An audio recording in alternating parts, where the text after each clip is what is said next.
네, 국회가 아직도 내년 예산안을 처리하지 못하고 있습니다. 2차 시한인 오늘도 이 경찰국, 행안부 내에 신설되고 있는 경찰국 예산, 그리고 법무부의 인사관리단 관련된 예산, 또 법인세 문제 등을 놓고선 여야가 팽팽한 힘겨루를 하면서 693조 원에 달하는 예산이 처리되지 못하고 있습니다. 자, 주호영 원내대표는 이 야당이 이 대선에 불복하고 있다고 주장하고 있고, 또 민주당에서는 이 국민의힘이 윤 대통령의 눈치만 보고 있다라고 서로 hir난하고 있습니다. 자, 주호영 그리고 야당 박홍근 원내대표 얘기를 들어보겠습니다. 합법적으로 설치된 국가기관을 아무런 근거도 없이 인정해주지 않겠다는 것은 대선 불복이자 정권을 인정하지 않겠다는 말이나 다름이 없습니다. 일부 예산이 삭감될 수는 있어도 전액을 인정하지 못하겠다는 말은 그 기구를 반신불수로 만들어서 일 못하게 하겠다는 것과 다름이 없습니다. 민주당이 이 두 가지를 가지고 전체 예산을 발목 잡고 있는 거나 마찬가지입니다. 집권여당 국민의힘이 의장 중재안을 수용만 하면 바로 처리될 예산인데 주말 내내 오매불망 윤심에 막혀 또다시 헛바퀴만 돌았습니다. 지금 대한민국 국회에 집권 여당이 있는지 의문입니다. 집권당이 아니라 종속당, 국민의힘이 아니라 용산의 힘이라 해야 할 것입니다. 예, 지금 국민의힘과 민주당은 서로 다른 얘기를 하고 있습니다. 같은 곳을 쳐다보면서 서로 다른 얘기를 하고 있는데, 국민의힘은 5억 원밖에 되지 않는 행안부 경찰국 예산과 법무부의 인사정보관리단 예산, 이것은 한동훈 법무장관이 관리하고 있는 예산이죠. 이 두 예산 때문에 639조를 막고 있다 이렇게 주장하고 있고, 민주당은 거꾸로 법인세 1%포인트 인하, 이 김진표 국회의장이 중재안을 제시했던 것을 국민의힘이 받아들이지 않고 있기 때문에 예산안이 통과되지 않고 있다. 이렇게 서로 다른 얘기를 좀 하고 있습니다. 동상이몽 같은 얘기네요. 자, 먼저 보겠습니다. 왜 국민의힘은 야당이 기껏해야 경찰국 예산 5억 원, 그러니까 인사관리정보단 법무부 예산까지 포함해서 이상민 그리고 한동훈 법무장관이 만든 그 예산 5억 때문에 이 639조를 통과 못 시킨다고 주장하는 겁니다. 주호영 원내대표가 설명하는 거니까 박홍근 원내대표와 그리고 또 김진표 국회의장 사이에서 종합적으로 판단한 결과 아니겠어요? 다시 말하면 대부분의 쟁점이 정리가 됐다. 경찰국 두 가지가 남았다. 법인세이나 경찰국 인사정보 관련 예산 두 가지가 남았다.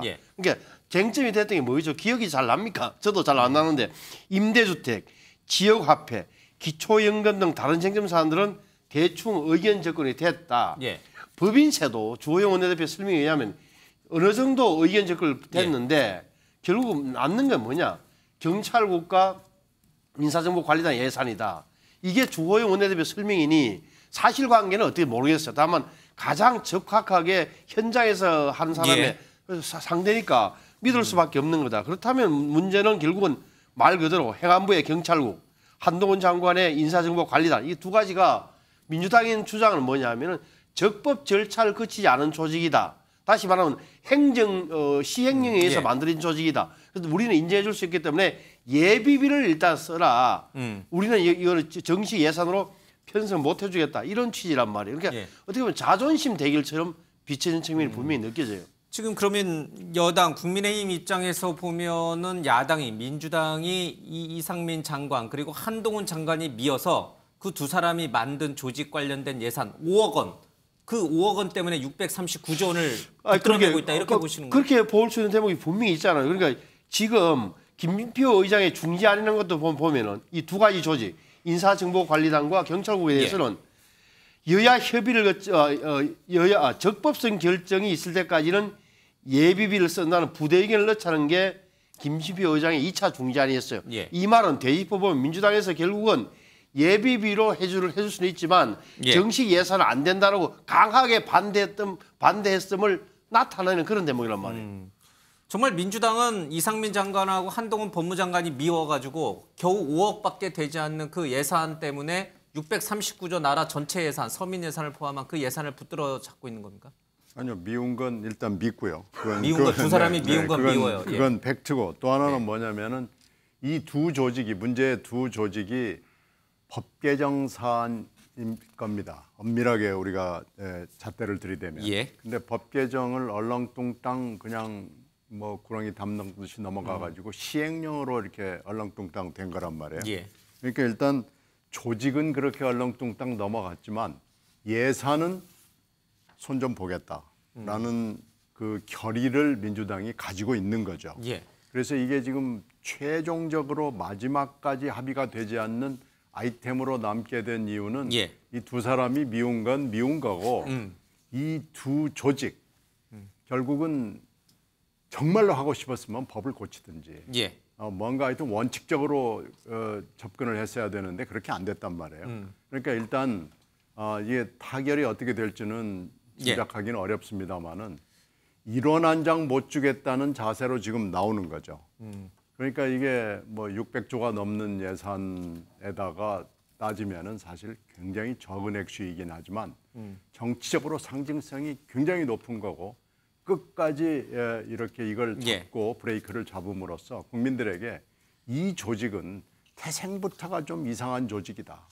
태어나서는 안 될 조직이 태어난 거다라는 것을 부각시켜주는 정치적인 의미가 있는 겁니다. 예. 자, 한동훈 장관은 이와 관련해서 별다른 말은 없었습니다. 그러나 이상민 장관은 야당이 이 경찰국 예산을 통과시켜주지 않는 거에 대해서 볼멘 소리를 했습니다. 자, 이상민 행안부 장관의 얘기 들어보고요. 그리고 여야를 질타하는 김진표 국회의장의 얘기도 들어보겠습니다. 경찰국 설치는 지금 우리나라 헌법과 법률에 따라서 법대로 설치된 기관입니다. 정부 조직법을 굳이 들 필요도 없이 경찰 관련 법률에 이미 나와 있는 권한이기 때문에 그 권한을 효율적으로 행사하기 위해서 헌법과 법률에 따라서 경찰국을 대통령령으로 만든 것입니다. 따라서 위법의 여지가 요즘 유행하는 말로 1도 없는 것입니다. 정치하는 사람들이 최소한의 양심이 있어야지. 아니 이거를 마치 우리 경제를 살려내고 취약계층을 도우려고 하는 이 수레바퀴를 국회가 붙잡고 늘어지고 못 굴러가게 하는 거 아닙니까 이게. 예, 김진표 국회의장이 많이 화가 났습니다. 근데 이제 이상민 장관은 전혀 법적으로 문제없는 조직에 대해서 야당이 딴지를 건다라고 지금 강력하게 이렇게 머릿속에 확신을 갖고 있는 것 같아요? 네네. 그 사실은 이상민 장관 말이 맞습니다. 예. 왜냐하면 정부조직법 들 것도 없이요. 경찰법, 경찰공무원법 보면 행안부 장관이 경찰을 관장하도록 되어 있단 말이에요. 그래서 경찰국이 설립된 근거는 행안부와 그 소속기관 직제거든요. 그다음에 다른 걸 떠나가지고 행안부에 경찰국이 있다라고 하면 법무부에 검찰국이 있는데요. 예. 법무부 검찰국의 권한이 행안부 경찰국보다 훨씬 더 많습니다. 그래서 제가 그 소속기관 직제 그 규정 읽어봤거든요. 저는 어떤 생각이 드냐면 뭐 이런 거 하려고 경찰국까지 만들었어 이렇게 논란을 일으킬까 싶을 정도로 경찰국이 큰 의미가 없어요. 하는 일이. 예. 그래서 이건 발목 잡는 것 같다는 그런 생각이 들고 그다음 또 하나는 뭐냐면은 법무부 인사정보관리단이에요. 여기도 근거 규정이 있습니다. 어떤 근거 규정이 있냐면요. 이게 공직 후보자 등에 관한 정보의 수집 및 관리에 관한 규정이거든요. 원래 인사검증은 누가 하는 거냐면은 인사혁신처장이 하는 거예요. 예. 그런데 지난 정부까지 쭉 누가 해왔느냐. 대통령 비서실 그중에서도 인사수석하고 민정수석이 해왔잖아요. 왜 그랬냐면은 공직 후보자 뭐 정보 수집 규정에 따르면은 인사혁신처장이 해야 되는데 그럼에도 불구하고 그 권한의 일부를 대통령 비서실장에게 위탁한다 이 규정이 있어가지고 예. 이 규정에 따라서 대통령 비서실에서 인사검증을 해왔단 말이에요. 그런데 올 2022년 6월 7일 날, 올 6월 7일 날 이걸 개정을 했어요. 어떻게 개정을 했냐면은 그 권한을 대통령 비서실장 및 법무부 장관에게 위탁한다 이렇게 돼 있다고요. 그러니까 지금 법무부 밑에 이 그 인사정보관리단을 두는 것이 법적으로는 아무런 문제가 없습니다. 그다음에 이 정도 하는 것은 사실은 제가 봤을 때 행정부의 재량이고요. 예. 여기에 대해서까지 이렇게 꼬치꼬치 그 간섭하는 거는 입법부의 권한남용이 아닌가 저는 그렇게 생각합니다. 경찰국 신설도 그렇고 인사정보관리단 신설도 그렇고 법적으로 아무 문제 없는데 야당이 그러면 정말 생뚱맞게 지금 발목을 잡으면서 전체 나라 예산을 묻고 있다. 이 주장이 설득력을 갖는 거잖아요. 그러면 일단 먼저 법적 검토는 좀 이따 이야기하고요. 이 문제의 핵심은 윤석열 대통령의 협치를 거부하고 강력하게 사정 드라이브를 걸면서 야당을 탄압하기 때문에 생긴 겁니다. 그리고 국회를 1도 인정하지 않고요. 예산에 대해서 다수당인 야당이 국회를 장악하고 있는데 협조할 생각이 처음부터 없었지 않습니까? 지난 6개월 동안 국회에 대한 존중, 야당에 대한 존중이 단 하나 있었습니까? 영수회담도 다 거부하고 지금까지 한 번도 대화를 안 했는데 이제 와서 예산은 내 마음대로 편성했으니 내 마음대로 통과시켜달라 그러면 말이 되겠습니까? 이제 김진표 의장 이야기는 국회에서 그래도 합의해서 가면 좋겠다라는 이야기인데 그것의 이야기에서 지금 여당처럼 이게 다 야당이 발목 잡아서 예를 들면 이제 뭐 경찰국 신설 문제나 이런 거 발목 잡아서 된 게 아니라 경찰국 신설 문제도 이런 겁니다. 역대로 그러면 20년, 30년 동안 경찰국이 없던 경찰국이 생기면 여야가 합의해서 만들어야 되고 법적으로 약간의 서로의 다툼이 있더라도 왜 30년 동안 없었겠습니까? 그 이유, 그렇게 경찰국을 없앤 이유를 좀 더 여야 타협을 해서 합의해야 될 일이지 그렇다고 당장 신설한 경찰국에 대해서 용산 참사가 일어났는데 책임도 안 지잖아요. 그러면서 예산은 요구하고 그다음에 이제 인사검증도 인사의 대통령제에서 인사는 대통령 권한입니다. 대통령 권한을 행정부인 인사핵청처가 가지고 있는데 인사핵청처가 다 처리 못하니까 거기에 인사의 구체적 문제를 처리할 비서실장한테 위임하는 형식을 거쳤는데 이것을 법무부에 다시 하는 거는 말하자면 인사의 그 정통 원리를 벗어난 편의주의예요. 그런 측면에서 뭐 서로 다툼이 있지만 어쨌든 이 문제에서는 윤석열 정부가 국회에 대한 존중이 없어 생기는 정말 사소한 조금만 생각을 바꾸면 여야가 대타협할 수 있습니다. 알겠습니다. 뭐 이상민 한동훈 장관이 미워서 그런다. 야당이 대선 결과에 불복하기 때문에 그런다. 아니다. 이런 논란들이 계속 이어지면서 국회 예산안 처리가 좀 늦어지고 있습니다. 자, 이런 가운데 야당은 또 야당 나름대로 국정조사를 좀 강행을 했습니다. 야 3당이 했는데 오늘 그 모습이 있었습니다. 직접 보겠습니다.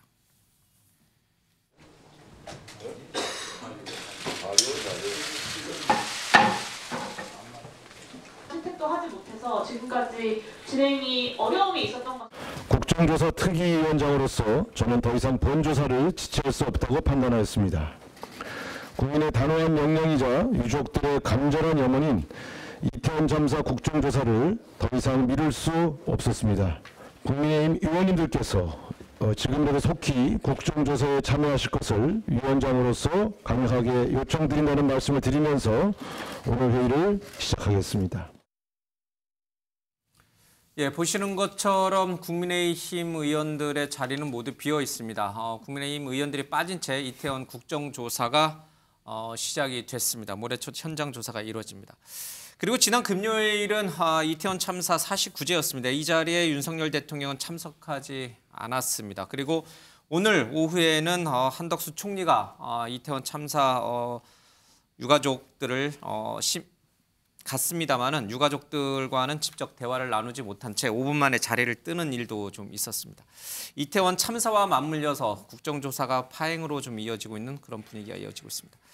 자, 지난 금요일에 있었던 49제 왜 불참했는지 오늘 또 한덕수 총리가 이 현장을 찾았다가 5분 만에 자리를 떠난 그 사연은 무엇인지 직접 한번 따져보겠습니다. 자, 들어보겠습니다. 오히려 정면 돌파하는 것이 이 어려운 국면을 뛰어넘을 수 있는 것이라고 보는데 아직도 본인의 잘못은 아무것도 없고 정부의 잘못도 없고 그냥 어쩌다가 생긴 사고 정도로만 생각하시는 것 같아서 참 슬프지만 정치인다운 기계조차 보이지 않는 모습들이어서 계속 안타깝기만 하네요. 예, 지금 윤석열 대통령이 금요일 날 49제 가지 못한 거 고민정 의원은 이제 기계다운 대통령이 이제 기계가 없다 이렇게 이제 비판을 했는데 김기현 의원이 그런 얘기를 좀 했습니다. 뭐 3년 상이라도 치르란 말이냐 이런 얘기를 좀 했습니다. 그리고 거꾸로 민주당이 묻는다 이런 얘기를 했어요. 제2연평해전과 천안함 사건 당시에 이 서해 수호의 날 기념식에 문재인 전 대통령은 내내 모른 척했다. 가지 않았다는 얘기죠. 그리고 이재명 민주당 대표 일도 소개를 좀 했습니다. 김문기 전 성남도시개발공사 차장 같이 뭐 해외 출장 가서 같이 골프를 즐겼다 이런 얘기도 있었는데 이분의 발의식 날 가지를 않고 신나게 춤추는 동영상을 올리질 않았느냐. 자, 이렇게 김기현 또 의원은 이제 대받아치고 있습니다. 대통령이 49제에 지난 금요일 날 갔어야 된다고 보십니까? 꼭 갈 필요는 없었죠. 왜 그러냐면 잘 보세요. 이게 야당에서는 계란을 맞더라도 대통령이 가셔가지고 미안하다는 소리 한마디 왜 안 했냐고 체거를 하지만 뭐 문재인 대통령까지는 저는 뭐 문재인 대통령도 그때 서해안 뭐 연평해서 하나 참석 안 했다는 건 사실이니까. 그래, 그건 과거 일이니까 넘겨다 치고. 저 보십시오. 윤석열 대통령이 첫째 국가 애도 기간을 설정했고 그 분향소 추모 행사를 제가 기억할 때 아주 자주 갔어요. 그래서 저도 여기서 나와서 왜 저렇게 많이 가느냐 이야기를 할 정도로 매일 갔던 거 아니에요. 참모들 대동해가지고 총리하고 국무위원들 대동하고. 그랬으면 제가 보기에는 충분하게 마음은 전달했다. 국가 애도기간 설정하고 전 관공서에 반기 조기 개양했고 그러면 49제라는 것은 어떻게 보면은 종교 행사 중에 일원이잖아요. 그러면 다른 행사가 있다면 선택을 해야 될 텐데 다른 행사 그날 보니까 중소기업 행사에 갔다. 이렇게 되면은 그걸로 끝인 거예요. 여기에 대해서 왜 눈물 같이 안 흘려주냐. 이렇게 하는 것은 옛날 조선시대 때 왜 뭐 3년 상하냐 5년 상하냐 논쟁 묻고 무슨 옷을 입을 거냐 붙었던 예속 논쟁의 연장선상 이게 아무런 의미 없어요.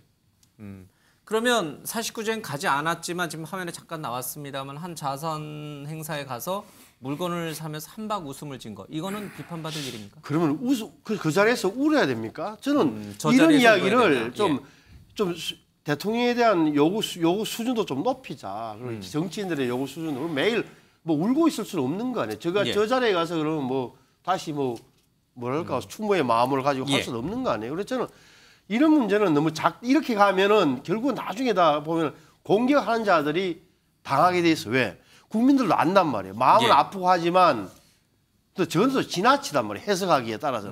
그러면 다시 반작용이 다 오게 돼 있다. 그래서 과유불급 지나치면 안 됩니다. 과유불급이란 말 제가 다시 돌려드리고 싶은데 이 사태가 벌어지고 나서 사전 조치가 없었다는 것은 이미 증명이 거의 됐고요. 현장 대응에도 문제가 있다는 건 증명이 됐는데 사후 처리에서 국민들 가슴이나 유가족들을 정말 가슴 절절하게 아프게 한 건 이 158명의 희생자들 유가족들을 철저하게 분리한 겁니다. 이건 인륜을 거스른 거예요. 그러면서 실언과 망언을 지금 하나씩 하는 거예요. 그러니까 지금 정부 여당이 가지고 있는 생각 중에 아주 밑바닥에는 세월호 때를 되풀이하지 않겠다라는 생각을 갖고 있는 것이 분명하잖아요. 근데 지금 대응하는 거 보면 세월호 때보다 훨씬 못합니다. 지금 세월호 때 박근혜 정부가 박근혜 정부 때 처리했던 것보다도 지금 잘한 게 하나도 안 보여요. 지금 49제에 대통령이 갔느냐 안 갔느냐가 논란거리긴 한데 그러면은 대통령을 대신해서 갈 만한 지도자가 한 사람도 안 보입니다. 총리가 갈 수 있습니까? 이상민 장관이 갈 수 있습니까? 지금 그 희생자들 유가족하고 손잡고 함께 울어줄 만한 지도자가 한 사람도 눈에 띄지 않는다는 거에 이 문제가 있는 거예요. 그래서 결국은 세월호 때보다도 훨씬 더 처리가 잘못되고 있다는 것을 지금 얘기하는 거예요. 그러니까 49제 때 사실 대통령이 직접 가든지 아니면은 그런 지도자가 가서 그분들하고 펑펑 울으면 어떻습니까? 그렇게 대응을 해줬어야 되는데 이게 지금 그렇게 안 된 거예요. 지금까지도 가능성이 없어 보입니다. 이 국정조사도 결국은 공회전 국정조사, 호통 국정조사로 빈손으로 돌아설 가능성이 굉장히 높아 보이잖아요. 이렇게 정치권이 대응해서는 안 된다는 겁니다. 지금 이제 화면에 한덕수 총리의 모습이 있었는데 오늘 오후에 이태원 분향소에 갔다가 5분 만에 이제 자리를 떴습니다. 유가족 쪽에서 사과도 없이 대통령이 사과하느냐 이런 질문도 했고 사과 없이 방문하는 것은 허용하지 않는다 뭐 이런 얘기도 좀 했습니다. 자, 이런 유가족들의 물음에 가겠습니다. 이렇게 짤막하게 답하고 이제 현장을 바로 떠났습니다. 자, 오늘 국민의힘 김상훈 비대위원은 이런 얘기를 했습니다. 직접 들어보도록 하죠.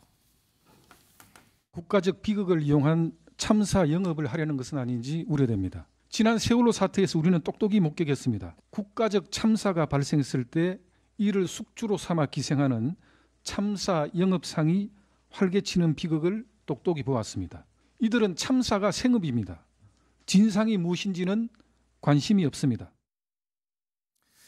네, 들으신 것처럼 참사 영업, 참사 기생 이런 표현이 좀 등장했습니다. 정확히 그 김상훈 비대위원의 얘기를 들어보면요.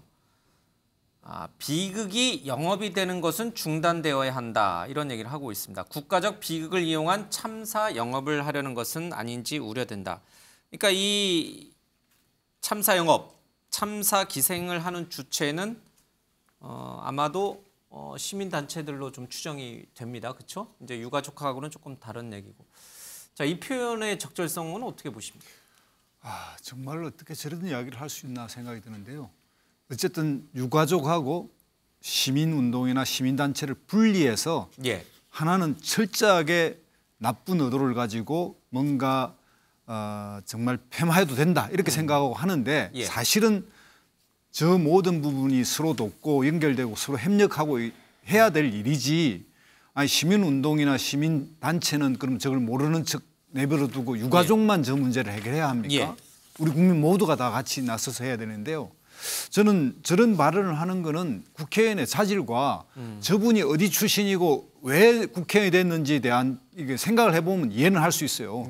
저분은 뭐 저렇게 발언하면 다음 국회의원이 더 잘 될 수 있는 지역에 있겠죠.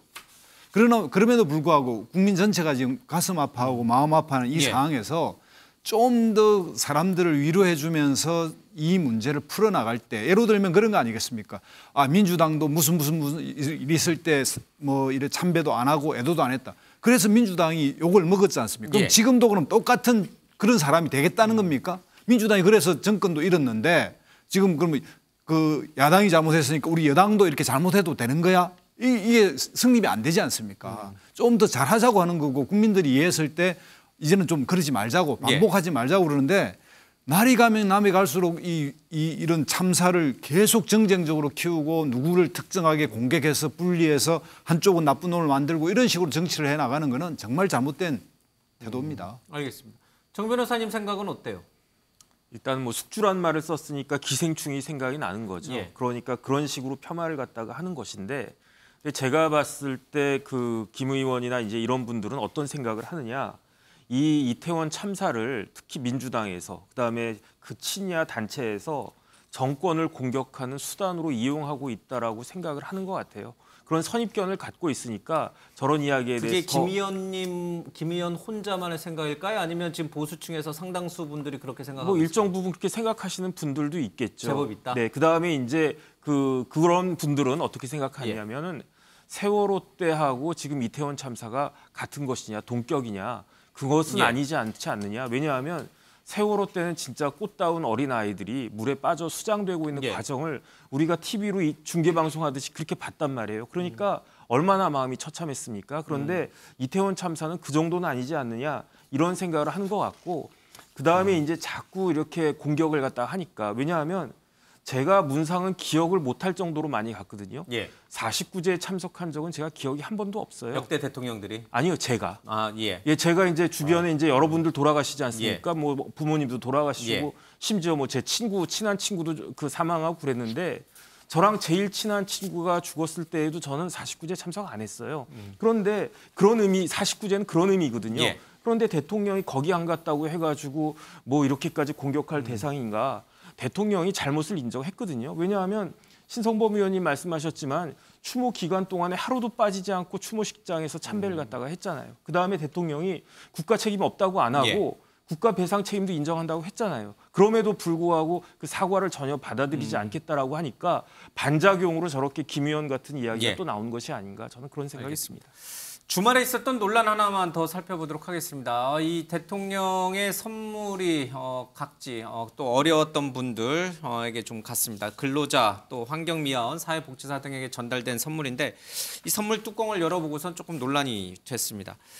자, 이 현장 근로자들에게 전달된 연말 선물이 우리 국산이 아니라 100% 중국산이다 이런 얘기가 흘러나왔습니다. 그래서 민주당의 윤준병 의원은 일부러 농민 열받게 하려고 그런 거냐 이렇게 이제 비판적인 논평을 내놨고요. 대통령실에서는 사실 행정안전부에서 보낸 것이고 또 행정안전부에서는 앞으로 원산지를 좀 잘 살펴보겠다.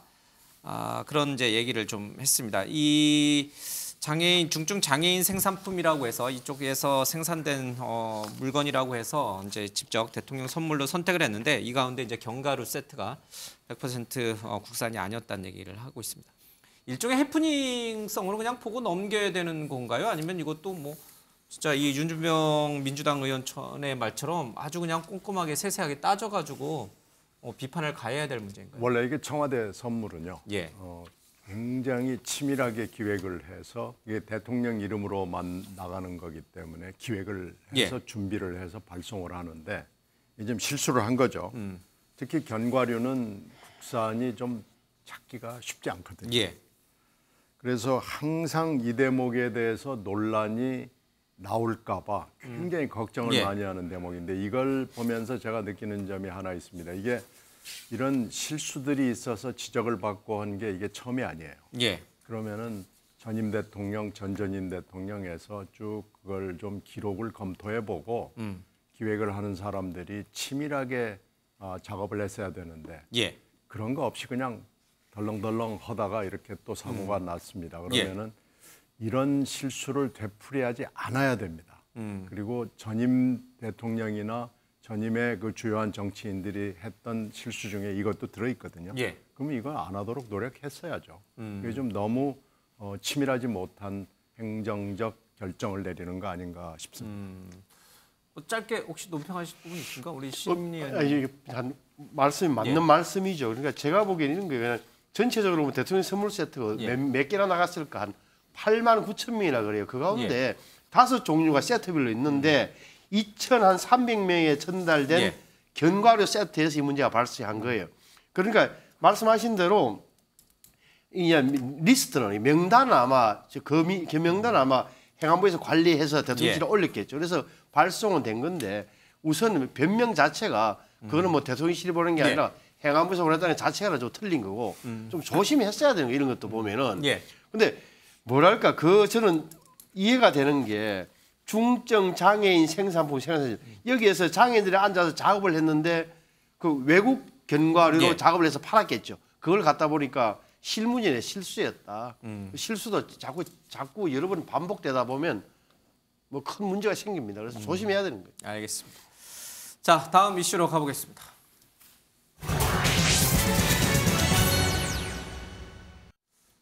네, 탈원전 또 여러 가지 문재인 정부에서 했던 서해 피격 공무원 사건 등에 이어서 이번에는 이제 문재인 정부에서의 통계청에서 통계 조작이 있었는지가 다시 쟁점으로 떠올랐습니다. 특히 이 부동산 관련된 통계가 논란이 좀 되고 있습니다. 문제 시작은 2019년 11월로 거슬러 올라갑니다. 문재인 대통령이 당시에 부동산과 관련된 자신감을 피력할 때 김현미 당시 국토부 장관이 인용했던 이 통계가 사실이냐 아니냐 이 논란이 좀 커지고 있습니다. 당시 얘기를 좀 들어보겠습니다. 저는 이게 부동산 문제는 우리 정부에서는 이렇게 자신 있다고 이렇게 좀 장담하고 싶습니다. 현재의 방법으로 부동산 가격을 잡지 못한다면 보다 강력한 그런 여러 가지 이 방안들을 계속 강구해서라도 반드시 부동산 가격을 잡겠다는 말씀을 드리고. 문재인 정부 들어와서 집값 폭등 인지하고 계시나요? 네, 잘 알고 있습니다. 어느 정도 올랐다고 보시나요? 감정원 통계로 11% 정도 올랐다고 알고 있습니다. 몇 퍼센트요? 11%라고 알고 있습니다. 11%요? 네네. 네, 들으신 것처럼 2019년 11월이면 부동산 가격이 엄청나게 폭발적으로 뛰어오를 때입니다.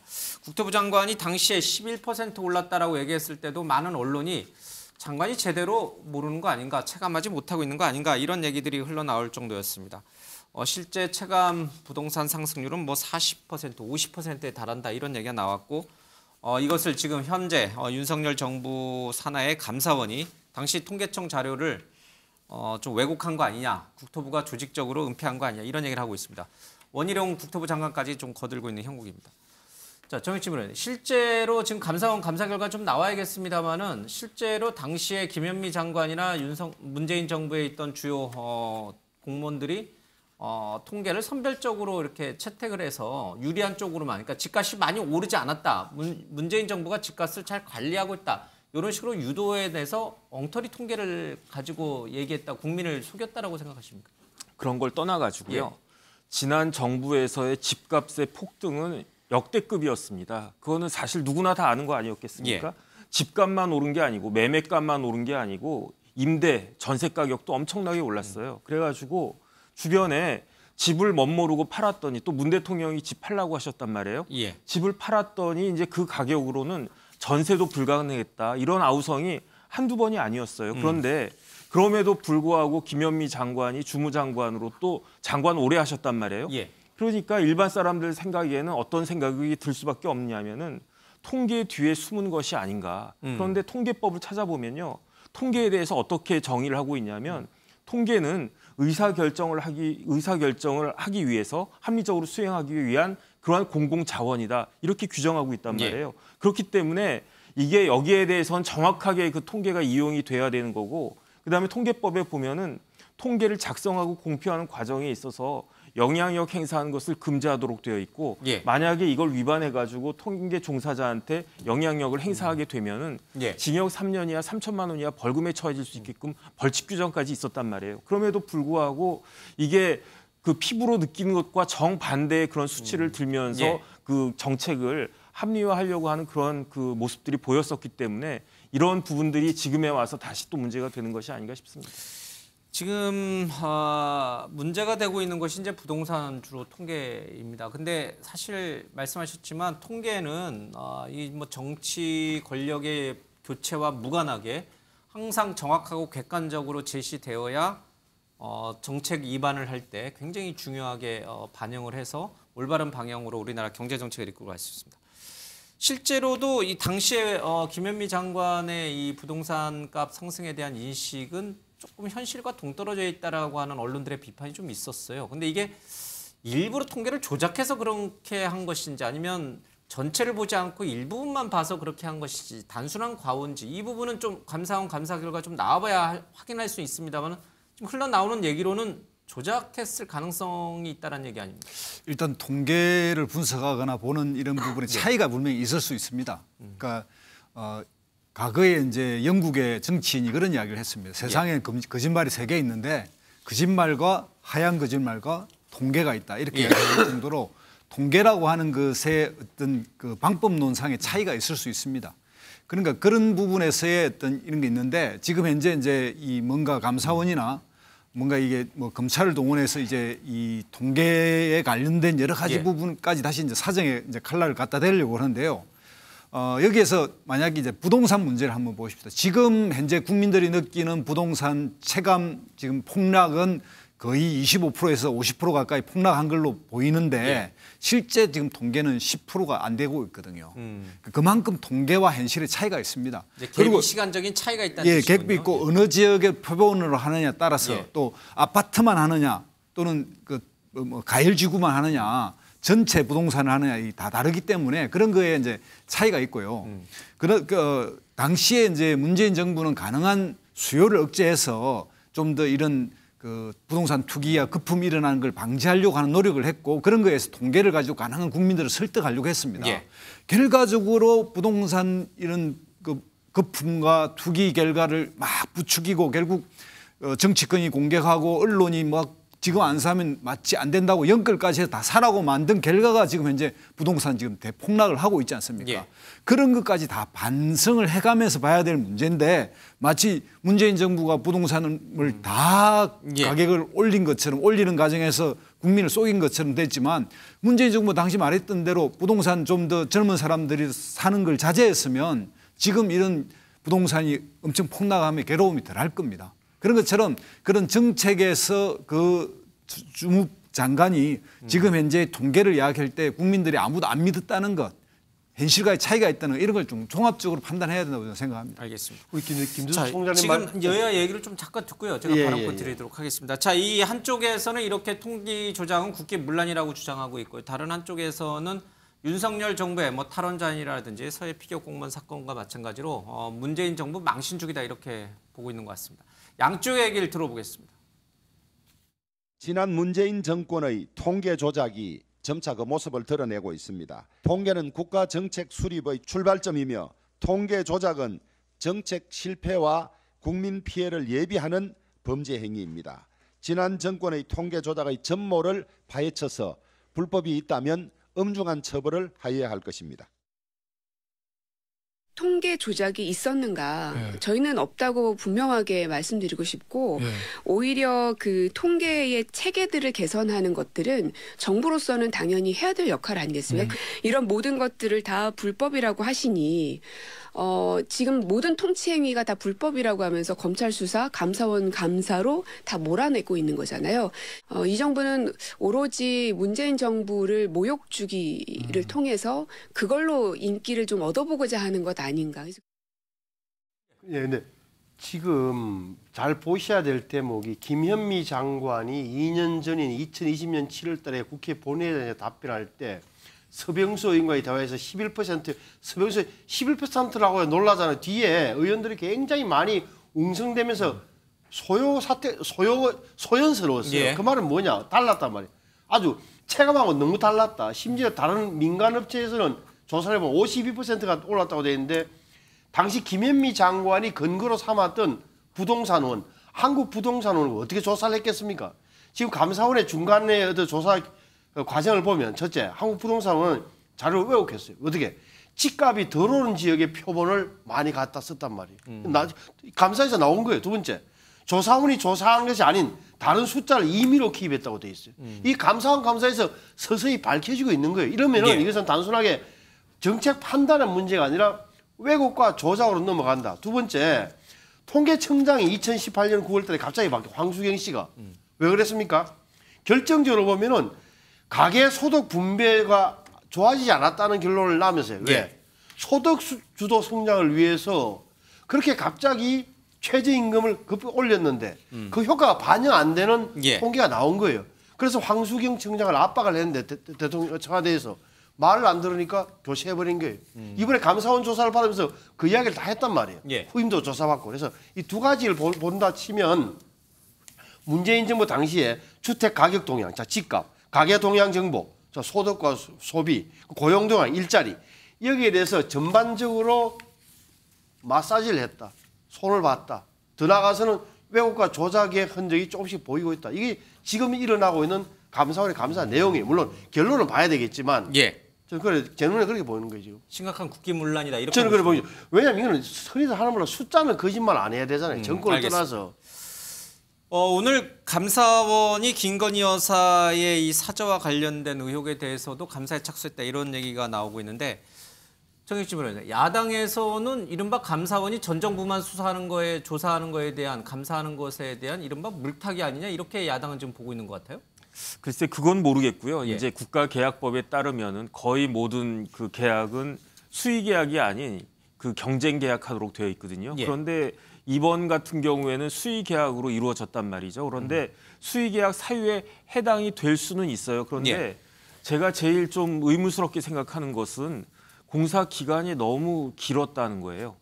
그래서 왜냐하면 그렇기 때문에 계속 그 서초동에서 출퇴근하시지 않았습니까? 그래서 그걸로 인해 가지고 또 이런저런 부작용들도 있었고, 그래서 아마 감사원에서는 이 계약이 제대로 이루어진 것이냐, 그다음에 수의 계약이라고 하더라도 제대로 된 그 능력이 있는 업체가 한 것이냐, 그다음에 공사가 제대로 적시에 그 적절하게 이루어졌느냐 이런 부분들에 대해서 감사를 할 필요가 있다라고 생각을 하고요.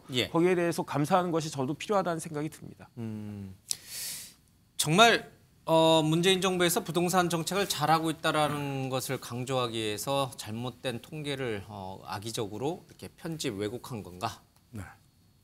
그건 하여튼 통계에 관해서는 뭐 여러 가지 설왕설래가 있었고 문재인 정부뿐 전 정권에서도 통계에 관해서 이게 통계가 맞는 거냐 하는 의혹 제기는 굉장히 있었습니다. 제 기억에도 몇 건 있었는데 이 대목 부동산 그리고 소득 비정규직 관련해서 있었느냐 하는 건 지금 감사 결과를 받아봐야 되겠습니다만은 항상 통계 수치와 체감 수치 사이에는 일정한 간극이 있는 것은 맞죠. 그런데 이제 이때 부동산 관련해서 보면은 너무나 그 격차가 컸기 때문에 문제 제기가 있었던 건 저희도 뚜렷이 기억하고요. 이건 일단은 감사원 결과를 기다려 보겠습니다만은 만약에 통계 수치를 가지고 장난을 하려고 했다거나 통계청에 압력을 넣었다거나 그런 것이 드러난다 그러면 그건 이제 책임을 져야 되겠지만 만약에 그런 사실이 드러나지 않는다 그러면은 이건 좀 너무 심한 겁니다. 전 정권에 대한 전 정권에 대한 어떤 압박으로서 너무 좀 심하게 가는 거고요. 이 사안은 이런 비슷한 사안은 지금 처음 나온 얘기가 아니고 전 정권, 전 정권에도 꾸준히 있었다는 말씀은 제가 꼭 기록하고 알겠습니다. 싶습니다. 그러니까요, 이게 검찰 수사도 그렇고 감사원 감사도 그렇고 결과가 나봐야 이제 저희가 이게 맞냐 틀리냐 또 잘못했냐 안 했느냐 이제 이렇게 좀 따져 물을 수 있을 것 같긴 합니다. 자, 다음 이슈로 가보겠습니다.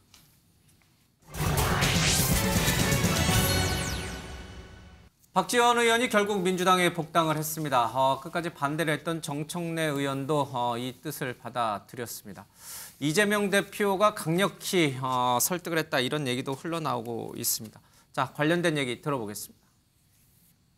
대승적 차원, 대통합 차원에서 당대표가 박지원 전 원장의 복당을 수용하자라는 의견에 대해서 최고위원들께서 수용하는 모습이었습니다. 그렇게 해서 박지원 전 원장에 대한 복당은 허용이 됐다. 최고위원들 안에 뭐 찬반 의견이 좀 팽팽하긴 했지만 이번에 당대표가 이건 결정을 해야 된다라고 하는 리더십을 발휘해서 반대하는 의원들도 최고위원들도 당대표의 의견을 대통합, 대승적 차원에서 받아들이겠다는 말씀을 좀 드리겠습니다. 저도 정청래 의원한테 전화했어요. 전화했더니 뭐래? 그래 뭐 얘기할 필요 없지. 제가 그 문재인 대통령하고 뭐 대표도 경선에서 싸우고 또 안철수 신당으로 나와서 문모닝 많이 했잖아요. 그때 굉장히 섭섭하고 자기가 나를 비난했다. 그때는 다 했죠. 민주당 사람들이 다 했죠. 문재인 대통령이 제일 미워했을걸요. 아니 그래서 제가 다시 한번 사과했어요. 당시 제가 민주당을 탈당한 것은 이유야를 막론하고 제 인생이나 정치의 가장 큰 실수였기 때문에 크게 용서해 주실 것도 당원 그리고 지도부 의원들에게 바라고 또 국민들도 이해해 주셨으면 감사하겠다. 정청래 의원 입장도 이해하십니까? 자, 그럼 이해해야죠. 이해 안 해서 둘이 싸우면 뭐예요?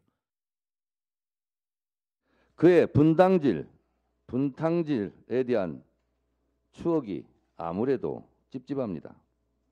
그의 복당이 공정하지도 않고 형평성에도 맞지 않고 당원 당규 정신에도 부합하지 않습니다. 사람 쉽게 변하지 않습니다. 만약 박지원 전 국정원장의 복당 여부가 저의 입장대로 결정이 되든 그렇지 않든 저는 당의 결정에 존중할 것입니다. 저는 반대했지만 진짜 엄마의 심정으로 당의 결정을 존중할 것입니다. 예, 사람은 쉽게 변하지 않는다. 뭐 저희들도 통상 많이 쓰는 표현인데 정청래 의원이 오늘 또 박지원 전 원장에 대해서 이제 이런 얘기를 했습니다.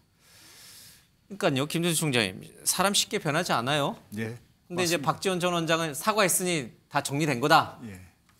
이렇게 이제 주장하시고 박지원 전 원장은 그러면 정청래 의원의 예언 내지는 사람은 쉽게 변하지 않는다는 말처럼 나중에 또 한 번 이재명 대표에게 등 뒤에서 칼을 찌를 사람입니까? 정치라는 게 뭐 생물이라는 말처럼 좀 다양한 변수가 있는 건 사실입니다. 그리고 또 박지원 전 원장 같은 경우에 이제 2016년 안철수 대표하고 이렇게 탈당을 하면서 당은 이제 갈라섰는데 결과적으로 보면 이제 문재인 대통령께서 국정원 원장으로 일종의 이제 다시 선택을 하셨지 않습니까? 그런 걸 측면에 보면 이런 부분에 이제 다 그 가장 원한이 있을 것 같은데 사과하고 뭔가를 했을 거라고 봅니다. 그리고 이제 민주당 입장에서 보면 지금이야말로 어쨌든 좀 더 단합된 대우 그리고 이 당내의 대통합이 좀 필요하고요. 그리고 지금 뭐 윤석열 정부가 사전 반란을 문재인 대통령, 뭐 이재명 대표 그리고 박지원 원장 뭐 지금 이 문재인 정부에 지금 들었었던 과거의 23명이 수사를 받고 있다는데 지금 뭐 통계까지 드러내는 거 보니까 뭐 30명이 넘을 것 같습니다. 이제 차관급이 그랬다는데 이제 더 이상 1, 2급, 3급까지 포함하면 거의 4, 50명으로 갈 것 같은데 이런 상황에서 이게 뭔가 그 단일한 대우를 만들어야겠다. 이제 이런 필요를 느꼈고 이제 그걸 이재명 당대표 요청하고 최고위원들이 다 받아들인 것 같습니다. 예, 사람은 쉽게 변하지 않는다라고 정청래 의원은 얘기를 했습니다. 과거에 박지원 전 원장이 무슨 얘기를 했을까요? 이재명 대표에게 했던 얘기 들어보겠습니다. 대표가 이게 보통 분이 아니에요. 모든 TV, 라디오, 신문, 인터넷 매체가 이재명을 거의 사살을 시킬 정도로 고문을 하고 있는데도 눈 하나 깜짝 안 하고 저렇게 활동하는 걸 보면은 자기 대권 후보로 1등 아니에요. 이런 분을 함부로 해서는 안 된다 이거죠. 저는 이재명 후보는 자기가 진위가 언론에 의해서 왜곡됐다라고 얘기를 했더라고요. 대개 정치인들이 보면은요. 조금 잘못 전달이 되면은 언론을 탓하는데 민주주의 국가에서 언론 탓하는 사람 치고 잘 되는 것 없습니다.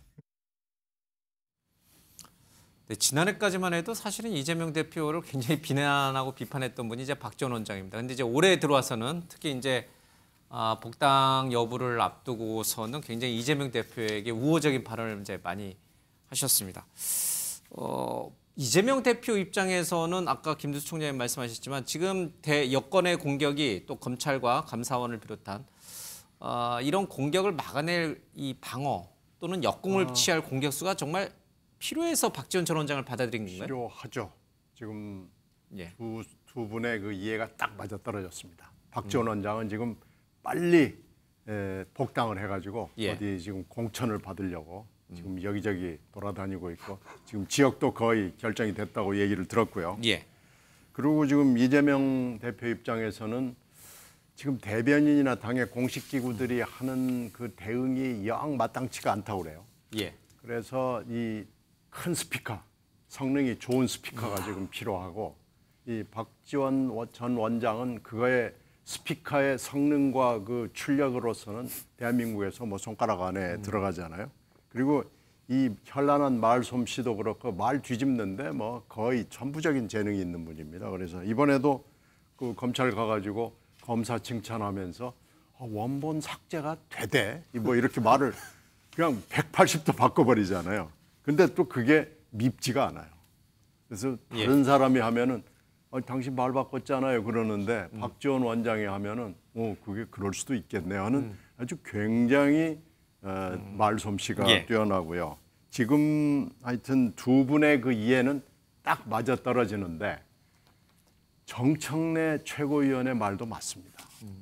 지금 이제 문재인 대통령이 국정원장으로 기용을 하면서 이 문모닝의 대상이 됐던 사람이 용서를 해주니까 된 거다라고 하지만 2015년, 16년으로 가보면은 그때 문재인 대통령이 떨어질 뻔했습니다. 2017년 그때가 탄핵 국면인데도 안철수 그 당시 후보가 상당히 많이 표를 가져가면서 위태로웠어요. 제가 그 당시에 캠프에 있었거든요. 그래서 야 이거 이러다가 어떻게 되는 거 아니야라는 위기 의식을 느낄 정도로 굉장히 위험한 대선을 치렀거든요. 그렇게 따지면은 이 복당을 하면서 정청래 최고의 말대로 당원들에 대해서 처절하고 진지하고 정말로 진심으로 사과를 하는 게 맞습니다. 내가 사과했잖아 하는 것은 언론에 대고 그냥 한마디 한 거죠. 그래서 정청래 최고위원도 오래간만에 맞는 말을 한 거예요. 알겠습니다. 그러면 이렇게 복당한 박지원 전 국정원장은 여권 또 검찰 또 이 감사원의 총공격을 막아낼 수 있을까? 정말 그 역할을 이재명 대표가 기대했던 그 역할을 다 해낼 수 있을까? 당내에서는 이재명 대표의 이 사법 리스크를 계속 부각시키면서 대표직 사퇴까지도 요구하는 목소리가 나오고 있습니다. 들어보겠습니다. 이재명 대표의 건도 일반적으로 그런 문제가 있으면 사실은 당대표를 하면 안 되지요. 지금의 사태가 예견을 하지 못한 뜻밖의 일이 아니거든요. 충분히 예견했고 뭐 이재명 대표 이제 또 수사받겠죠. 그러면 이제 이거는 조작 수사다, 뭐 기획 수사다, 야당 탄압이다. 저희 당 그렇게 나갈 수밖에 없을 테고. 그러면 이것이 이제 총선까지 이어지지 않겠습니까? 당으로서는 최악의 상황인데 대표에 대해서 뭐 이게 떳떳하게 혼자 싸워서 돌아오겠다고 선언하고 당대표 내려놓는 것도 한 방법이다라고 그 의견 아직도 유지하시고 계신 건가요? 당연하죠. 나는 지금이라도 당대표를 내놓고 예. 그리고 왜냐하면 내가 잘못을 저지른 게 없기 때문에 그 본인이 제일 잘 알거든요. 나는 당에 누를 끼치고 싶지 않다. 나로 인해서 당이 곤란한 처지에 빠지는 거를 막기 위해서라도 내 혼자라서도 이 상황에 대처할 수 있다. 명명백백히 결백하다면 그렇게 할 수 있다고 생각합니다. 자, 정현주 변호사님. 네. 자, 이재명 대표, 박지원 전 원장을 복당하는데 강력한 힘을 발휘했던 이재명 대표. 그의 어떤 노력에 맞춰서 박지원 전 원장은 지금 이상민, 서른 의원 같은 분들에게 밥값을 해야 돼요. 어떻게 박지원 전 원장이 막아낼까요? 이분들의 공격을? 저는 그렇게 쉽지 않다라고 보여지거든요. 박지원 원장이어도? 네네. 왜냐하면 박지원 원장 자체가 지금 잘못하다가 피의자 돼서 피고인 될 가능성이 적지 않단 말이죠. 예. 그래서 조금 전에 신경민 의원님 말씀하신 것처럼 저는 박지원 전 원장하고 이재명 대표의 이해관계가 딱 부합하는 것이 박지원 원장한테는 이제 내후년에 공천도 필요하시겠지만 지금 당장 민주당이라고 하는 거대 야당의 그 보호가 외피가 필요한 것이 아닌가 일단 그런 생각이 들고요. 그다음에 상식적으로 봤을 때 좌진상 우용 그 이재명 대표의 양측근이 다 구속됐잖아요. 거기에다가 남욱과 유동규 본부장 같은 사람들은 이재명 대표한테 불리한 진술을 막 쏟아내고 있잖아요. 그렇다라고 하면은 이재명 대표에 대한 사법 리스크는 지금 현실화가 된 거고요. 그다음 이런 상황에서 봤을 때 100% 거의 99% 확실하다고 하는 것은 검찰이 이재명 대표 기소할 거란 말이에요. 그럼 어떤 일이 벌어지느냐? 재판이 이루어진단 말이에요. 그렇게 되면 이미 이재명 대표는 기소가 됐어요. 공직선거법 위반으로. 그다음에 1개가 될지 2개가 될지 대장동, 백현동, 뭐 그다음에 성남 FC, 뭐 그다음에 저기 뭐 변호사비 대납까지 몇 개가 기소가 될지 모르겠는데 기소가 되면 어떻게 됩니까? 재판이 벌어지잖아요. 그러면 우리나라 거대 야당의 대표가 일주일에 3번, 4번 법정에 들락날락 할 수밖에 없는. 왜냐하면 형사 피고인은 민사 소송하고 달리 반드시 법정에 출석해야 되거든요. 그런 현실이 될 텐데 그렇다라고 하면 다른 걸 다 떠나가지고 민주당이 내년 총선을 앞두고 있는 시점에서 제대로 그 굴러갈 수 있겠는가 이런 부분들을 이상민 의원이나 이제 이런 분들은 다 법률가들이니까 미리 지금 내다보고 있는 것이 아닌가 저는 그런 생각이 박지원 전 원장도 제코가 석자이기 때문에 이재명 대표 사법 리스크를 막기는 좀 역부족이다. 본인도 그렇지만 이재명 대표의 사법 리스크가 박지원 원장 정도로 막기엔 너무너무 크다 저는 그렇게 생각이 됩니다. 박지원 전 원장의 용도가 뭐 제가 보기에는 사법 리스크 방탄용이라기보다는 뒤에 저 앞에서 짧게 나왔으면 정치적 조언을 가장 가까이서 해줄 수 있는 정치적 능수능란함을 갖고 있단 말이에요. 그 점이 저는 커 보인다. 또 하나는 그 박지원 원장 입장에서는 다시 한번 민주당에 복귀하여 당 대표까지는 몰라도 예상되는 비대위원장은 양계파에서 볼 때 정치적 기술이나 능력을 가지고 나를 능가할 사람이 없을 거라는 자신감도 있을 거예요. 제가 보기에는 비대위원장으로서도 유용한 자원이다. 이렇게 본인은 포지션을 그렇게 가져갈 공사는 크다고 포스트 봐요. 이재명 때. 당연하죠. 이재명 대표가 사법적인. 당연하죠. 그걸 국민이 오면. 그래서 그런 걸 알고 있는 아까 정청래 의원 같은 경우는 그렇게 해서 그 대목을 또 걱정하고 있는 거고. 다만 이 국민에서는 현재 국민에서는 이재명 대표가 필요하여 다른 최고위원들의 반대를 무릅쓰고 이재명 대표가 결단하여 복당시키고. 근데 고민정 의원도 사실 이제 친문으로 알려졌지만 뭐 이재명 대표만한 사람이 있냐라는 얘기를 꺼낼 정도면 지금 뭐 이상민 의원이나 서른 의원이 얘기하는 것처럼 이재명 대표의 리더십이 크게 흔들리는 것 같지는 않아요. 아주 굳건한 것 같아요. 근데 지금 저렇게 서른 의원이나 이상민, 조홍천 의원 같이 소리내서 이재명 대표를 공격하는 목소리는 사실은 한 손 정도입니다. 5손가락 안에 들어가는군요. 5손가락 안에 들어가는데 이제 잘 살펴보시면요. 이런 분들이 가끔 방송에 나와서나 언론을 통해서 얘기를 했을 때 당신 말이 틀렸어라고 얘기하는 의원이 없습니다. 물론 개딸 쪽에서는 뭐 완전히 뭐 난리가 나지만 그런 얘기가 없다는 건 뭐냐면은 지금 169명이잖아요. 169명의 굉장히 많은 다수의 의원들이 이 소수의 이 뾰족하게 비판하는 의원들의 생각에 동조하는 거예요. 대놓고 동조는 못하지만. 그렇죠. 나는 나가서 못하지만 예. 당신들 고생 많습니다. 뭐 이제 이런 정도의 분위기인 거죠. 뉘앙스다. 그리고 이제 이재명 대표를 앞장서서 방어해주고 쉴드 쳐주고 하는 사람은 제가 여러 번 말씀드리지만 20명 내외입니다. 그러니까 이제 그렇게 분포를 보면 이재명 대표가 그렇게 확고하다, 굳건하다 이렇게 보기는 조금 어려운 상황이고 결국 검찰 수사에 운명이 달려 있다고 봐야죠. 알겠습니다. 여기 와이드에 나오시는 민주당 쪽의 인사분들은 대부분 다 이재명 대표의 리더십은 굳건하다 이렇게 말씀하시는데 신경민 의원은 조금 다른 생각을 말씀하셨습니다. 평상시에 이재명 대표 굳건하다는 얘기를 하시는 분들은 우리가 수없이 전해드렸으니까 오늘 조금 다른 의견을 들어봤습니다. 알겠습니다. 자, 다음은 국민의힘 소식을 좀 들어보겠습니다.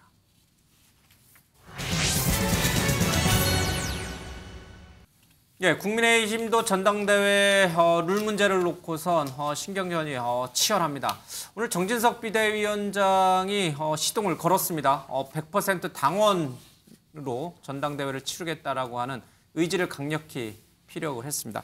하지만 여기서도 서병수 의원을 비롯해서 일부 의원들이 반대 의견을 표명하고 있습니다. 들어보겠습니다.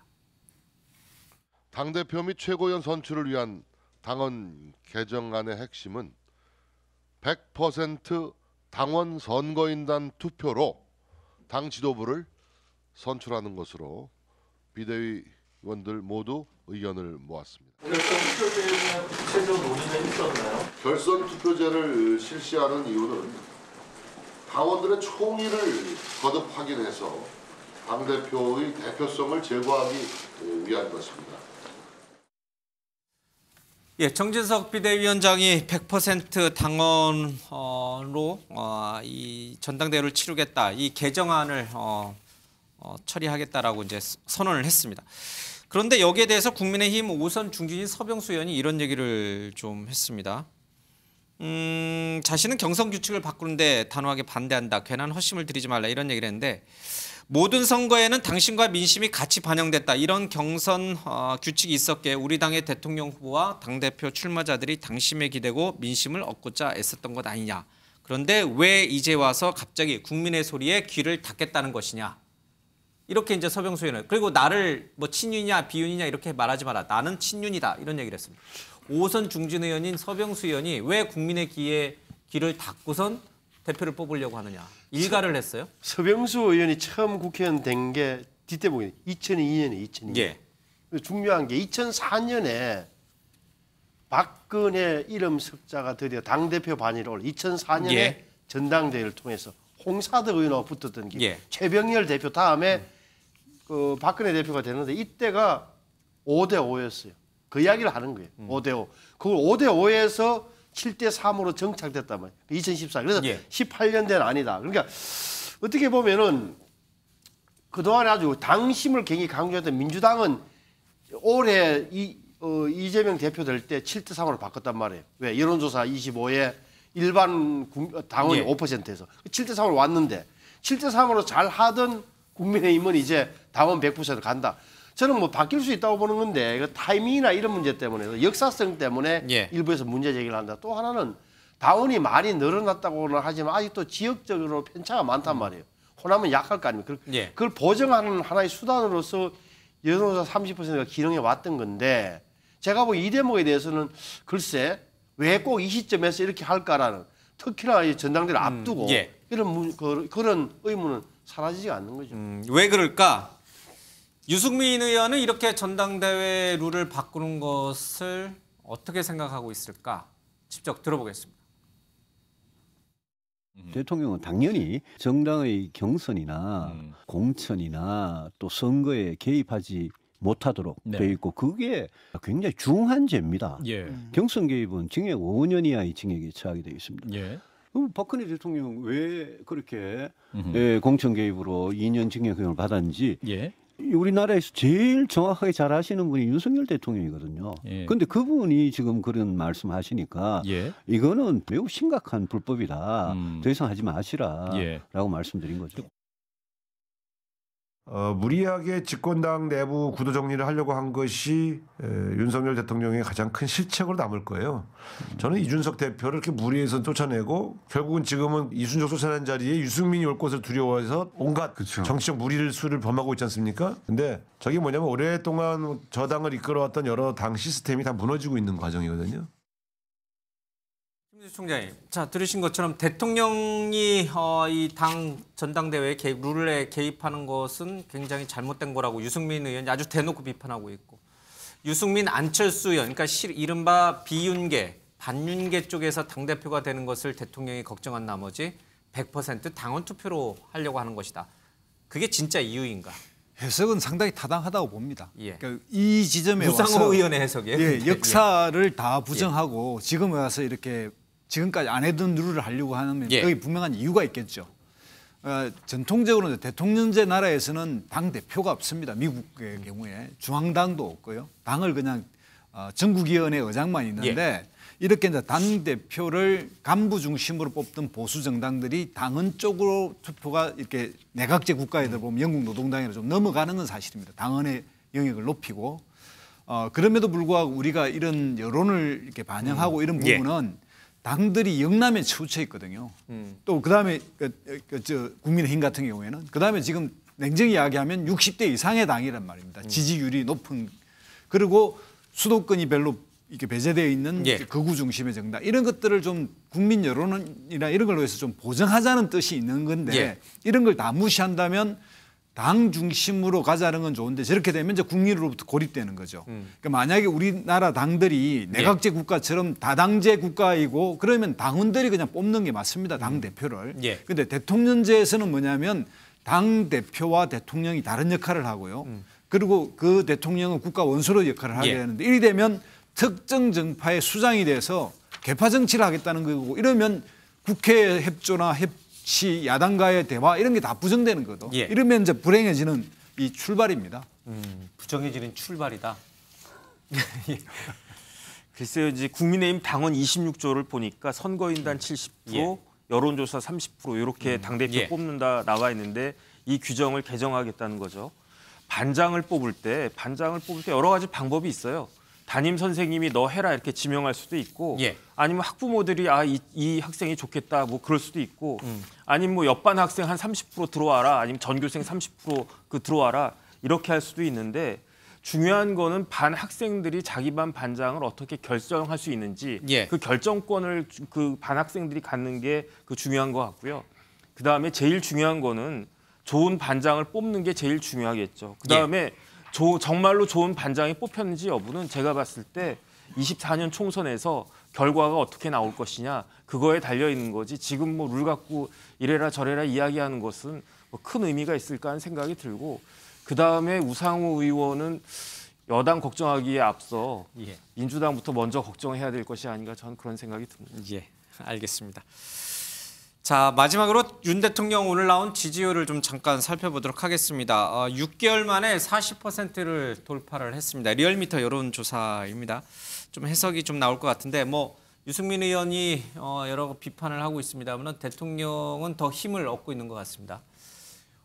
이유가 뭐라고, 혹시 신 의원님은 저 높아지고 있는 지지율의 요인이 뭐라고 보십니까? 일단 산토끼가 돌아왔습니까? 산토끼를 많이 챙긴 것은 뭐 확실한데요. 일단 실수를 안 하잖아요. 그 매일 출근길 문답에서 하여튼 일일 실수 내지는 다수의 실수 나오던 게 일단 그게 없어지면서 실수는 줄었고요. 그리고 지난번에 파업 관련인데 그 파업이 시점상으로나 행태상으로 국민들 지지를 못 받았어요. 그 명분은 맞습니다. 그냥 안전운임제 문제는 맞는데 행태나 특히 경제적으로 매우 국내적으로 어려운 상황에서 별로 국민들 지지를 못 받아서 그거하고 이렇게 정면 충돌을 하면서 집토끼 확실히 챙기고 일부 산토끼가 들어오지 않았나 이렇게 생각합니다. 그럼 신 의원님 말씀을 뒤집어서 얘기하면 출근길 문답을 재개하면 지지율이 떨어질 거란 얘기인가요? 해봐야 되는 아는 건데 저는 또 하나는 또 야당의 실수도 굉장히 큰 도움이 됐을 거다. 저기에는 왜냐하면은 국민들이 이제 대충 안단 말이에요. 대통령의 성격도 파악했고 어떤 타입이라는 것도 다 알아챘고 했는데 야당에서 굉장히 지나치게 하면서 결국은 알고 보니까 생각해 보니까 내가 윤석열 잘 뽑았네 지난 대통령 선거 때 저런 사람 될 뻔했네 이런 느낌을 줬다는 게 야당으로서 아픈 대목이에요. 감히 이야기하지만 저 말 틀렸나요? 맞는 것 같지 않습니다. 예.